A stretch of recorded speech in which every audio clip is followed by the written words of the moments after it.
ജീവിത വിജയം ലഭിക്കാനും സാമ്പത്തിക അഭിവൃദ്ധി ഉണ്ടാകാനും പരീക്ഷിച്ചു ഫലം കിട്ടിയ നല്ല റിസൾട്ട് ലഭിക്കുന്ന അത്ഭുതകരമാകുന്ന 2 അമലുകൾ പറഞ്ഞു തരട്ടെയോ. ഒന്ന്, സൂറത്തുൽ ഫത്ഹ് എല്ലാ ദിവസവും പാരായണം ചെയ്യലാണ്. സൂറത്തുൽ ഫത്ഹ് ദിനം പ്രതി ദായിമാക്കുന്നവർക്ക് സാമ്പത്തികമായ അഭിവൃദ്ധി ഉണ്ടാകും, ജീവിത ഉയർച്ചയുണ്ടാകും, വളർച്ചയുണ്ടാകും.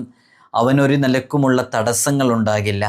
അതുപോലെ തന്നെയാണ് യാ ബാസിത്തു യാ അള്ളാ എന്ന് പറയുന്ന അള്ളാഹുവിൻ്റെ പരിശുദ്ധമായ അസ്മാഉൽ ഹുസ്നയിലെ ഇസ്മ ളുഹാ നിസ്കാരത്തിന് ശേഷം ചുരുങ്ങിയത് 100 തവണ പാരായണം ചെയ്യുക എന്നുള്ളത്.